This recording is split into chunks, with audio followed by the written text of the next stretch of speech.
This guy's Tim in Philly. Tim, go ahead. What are you saying? We're hypocrites. Why? Hypocrites. How you doing today, hypocrites? All right, now tell us why. Whoa, easy. That's tough talk. Whoa, hey. But he was nice. He asked how we're doing. Fine, thank you. I'm doing okay, too. I'm a little tired. How are you? What do you got, Tim? Fantastic. Hey, Fat Jimmy. Remember your stupid voice? Opie. Remember your stupid voice back in the radio days? This guy's really I never had a stupid radio voice, to be honest with you. Are you a radio guy that is bitter or something? I was always perfect, by the way. I do. It doesn't matter what Are you a radio guy that's bitter? I don't understand. It's part of the profession. It's part of the territory. You are a radio guy that's bitter. What radio job did he get kicked off of? You know, I really don't care. At the end of the day, your voice on stage was awful. Opie, you don't even... It's your opinion, you douche, you stupid, fat... I love this guy. I have no problem with Tim. He hasn't said one bad thing about me. Tim, it's either a bit... Hold on, wait, caller. Hold on, caller, to people who are doing it for a living. Yeah.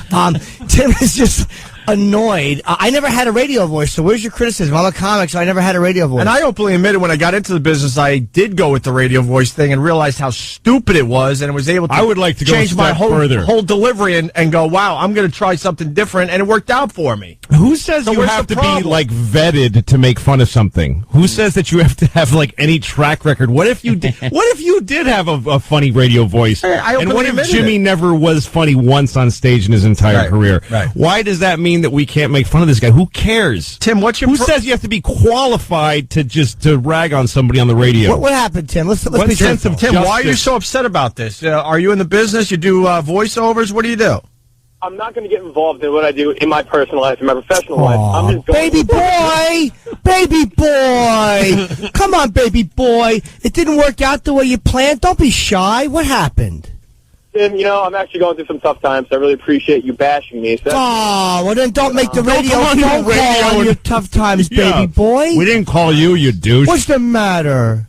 Well, my point is, Jimmy, that voice you're doing... Little boy, stop yelling. You'll never get radio job doing that, little boy. You're so silly doing the baby voice. Yes, I am. You're wacky, aren't you? Baby boy, what happened? Why can't you admit the fact that baby boy, what's that? You're not answering the question. What happened? Did you go to broadcast school? Did you tell them you were going to make it big? I can do it, guys. And now you can't do it? What a prick. All right, look. What's the matter? Legitimately, though, sir, you're calling here to say that because of the past of people in the studio, we shouldn't be talking about what we're talking about. So why can't we inquire after your past? Yeah, Tim. To say if you're qualified to say what you're saying. Yeah, why not? Valid point, sir. Answer. Because I'm not making fun of it. We're making a living at it. Yeah, but you're making fun of... You're not making a living at it. How's that feel, bum? Keep listening, baby boy.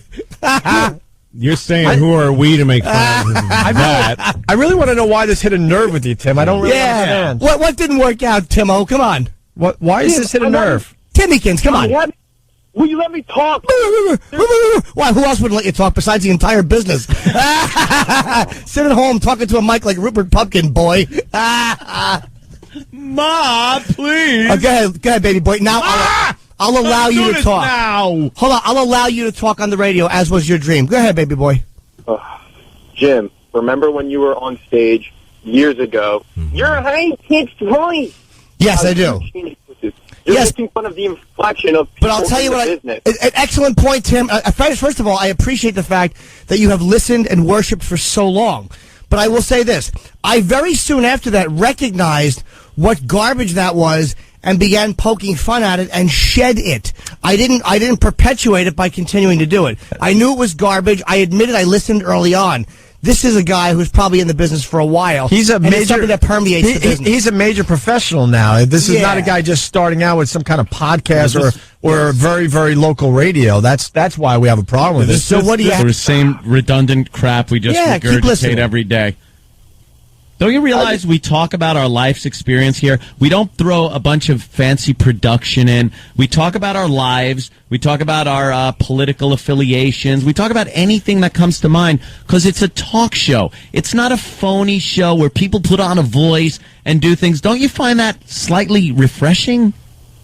To some extent, but the fact that you guys could do so much more with that idea, you guys. Can I ask you? Can I ask for one example? What is one thing that you wish you heard on this show that you don't get to hear? It seems like the show's mailed in on such a consistent basis. Forget what the show does that bothers you. You said something that was like positive and optimistic. That there are so many things that they could be doing. So just give me one example of something that you think they could be doing. Well, I just look at the fact that every time a caller calls in, especially That's another criticism, you stupid douche. Offer an idea. You're being given an opportunity. Offer one idea. Let's hear what he says about the caller thing, and then hit him on that. Yeah. Go ahead. Back in WNEW, when callers came in, you were receptive towards them. You enjoyed them. A female calls in, you call her out for having a dirty womb within 20 seconds. What? Now we've been that's nicer to the female callers. Wait, that's the constructive idea. We have that's what we can be doing better. We have a lot more females calling the show, and they do have dirty wombs. Yeah, of course they do. And no, every womb is dirty. Essentially, that's what you had, Tim. Got blood and goop in it. Be receptive to callers. You've been given quite a bit of time on this show. We've been. I don't. Yeah. You don't think we're receptive to callers? That's it. That would be his contribution to the meeting.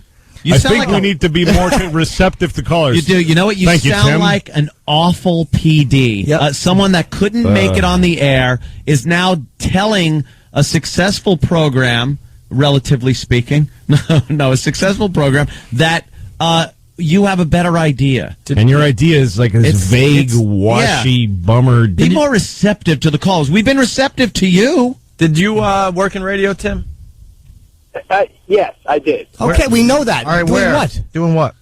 I'm not going to go into that because I'm still trying to be in. I'm not going to talk about it. Why not? Real honest radio guy. What's the matter? Why don't you stop being a wannabe and just take some charge of your life and say who you are and what you do? Stop cowering. Or even just speak generally about what area you were in. It's annoying. Should we be less honest on the show like you are? Is that something that's good? Or do you like the honesty of this program? No, that has nothing. I'm not.